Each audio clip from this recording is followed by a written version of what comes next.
Alrighty, what is up everyone, and welcome to a special edition of Not Another CFB Pod, Week 6. This is kind of the PG's Picks edition. We don't have Squilly today, he had some obligations. It is what it is. We wish him the best. We're going to go ahead and get into these picks anyways. If you were following our picks, my picks at least last week, they weren't great, but we don't care about that. We bet responsibly, which means we can bounce back this week. We've got room to do it. So let's jump in. We're starting Thursday night. This is the thing I haven't done this season yet. Thursdays, I did a couple plays on Fridays, but this one, Thursday night play, and it's really two plays. But I'm just going to give out one officially. Coastal Carolina, Chanticleers at Arkansas State. We like Coastal minus 20 here. They've looked really nice for us this season, covered a bunch of spreads. Arkansas State, on the other hand, is bad. If you look at Coastal Carolina, they average 528 yards of offense a game, 48 points a game. And if you look at Arkansas State, they're giving up 560 yards per game and 45 points a game, which is why I also like the team total over. Now, I've seen this number, the team total that is, up around 46 at places. It shouldn't be a problem, but anytime you take a team total that high, it's just a little weird. It sends some red flags up automatically, I think, in your mind. Grayson McCall, I don't think he's going to have a problem with this offense covering those numbers. But officially, I'm on the minus 20 just for PG's Picks purposes. But I'm going to be on the team total as well, just fully transparent. It's just a bad matchup for Arkansas State. This is a really dynamic, an offense that can change from throwing the ball a bunch to running the ball a bunch at Coastal Carolina versus a very porous defense, the Arkansas State Red Wolves. So give me Coastal minus 20. It's minus 20 and a half in some places. We don't care. We're covering. Next, we got a huge game. It's OU, Texas. It's horns down all day. We love OU here. Minus 3.5. I got them at 3. But I just want to tell you guys about this line for a minute. We had some really weird action on it this week. I have premium action app functionality, whatever you want to call it, subscription. And it tells you, what the bet percentage is, what the money percentage is, where the sharps are, etc. We had early in this week, 98% of bettors and 99% of the money were on Texas, but this line didn't move. And that automatically shot up a red flag for me. That's got to mean something. And if you look into that action app, they love they're saying the sharps are loving the Sooners here. Had something like 14 movements from sharps on this game. I'm not sure I've ever seen that much movement from the sharps on one play before. So I love the Sooners here, not only because I think it's the right pick, but obviously it's my team. You guys know what it is. I'm not going to lie about it. I love the Sooners, but I think this is a great spot for them. Spencer Rattler and this offense really seem to get it figured out against Kansas State. People are looking at these box scores going, man, OU's playing all these teams close. I don't know. Listen, OU was up double digits almost that entire second half. They give up a kick return with a minute to go in the game, and then it's all of a sudden it's a 6-point game. OU needs it out. It wasn't like Kansas State was just right there with them the whole way. Oklahoma was presenting a lot of problems, specifically offensively. I think the defense took a minor step back last week, but they're getting a bunch of guys off injuries for this Texas game, including, I think, at least 2 starters. If you're scared of that number, either try to buy it down to 3 or just take the money line. But I love the Sooners here. Next, we got South Carolina at Tennessee. Loving Tennessee, minus 10.5 here.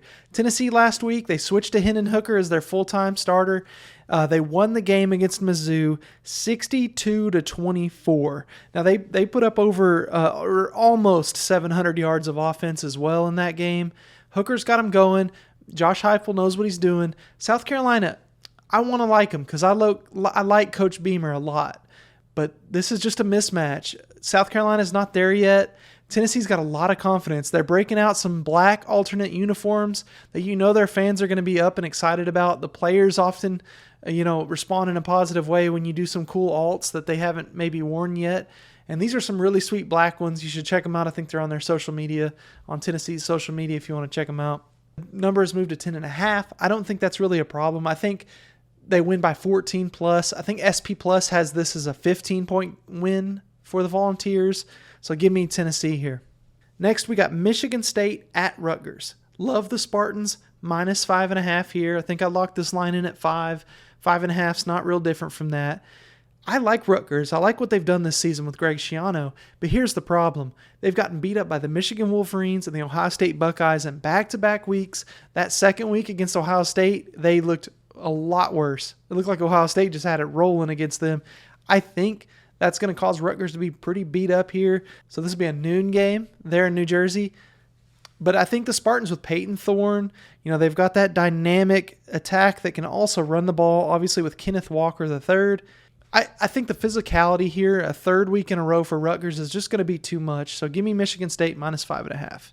Moving on to the night slate. Kentucky at home against LSU. Love Kentucky -3 here. LSU had a good spot. They had Auburn on the ropes at their home place last week, and eventually they just made Bo Nix look like the next Heisman winner. I don't know what to say. I think that Kentucky's just going to run these guys over. I think they're just a lot more physical on both sides of the ball. They're obviously a better coached team. They don't make all those obvious errors with turnovers, penalties, just shooting themselves in the foot. You won't see Kentucky do that a lot. That's why they beat Florida last week, a monumental, huge win for them. No doubt a confidence booster. Kentucky hasn't lost a game this season, so don't sleep on them. Love Kentucky here.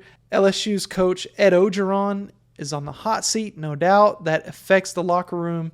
Love the Wildcats. And wrapping it up with our final pick, Michigan Wolverines at Nebraska, Michigan -3.5. Again, I think that got this number at 3 earlier in the week, but at 3.5, I'm not scared of that. I think there's a mismatch in this game, a distinct one.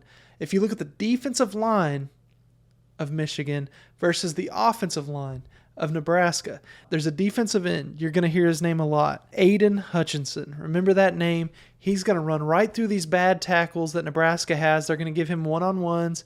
He's going to pressure Aiden Martinez on 3rd and long because they're not going to be able to run the ball. He's going to turn the ball over. Michigan's going to get short fields. They're going to convert for points. Even if it's just field goals, we'll take those. Michigan -3.5 at night at Nebraska. Let's go Wolverines. And I think with that, it wraps up our episode, week 6 of Not Another CFB Pod. Again, Squilly couldn't be here, had some obligations. Shout out to him. We roll on anyways. We make picks anyways. We're going to try to give you winners anyways. It's going to be a better weekend. Let's win together, or let's lose together, but let's just win together. And thanks everybody for listening. Again, we're on Spotify, Apple, and YouTube. Appreciate you guys out there. Stay tuned. We got a lot coming. Peace out.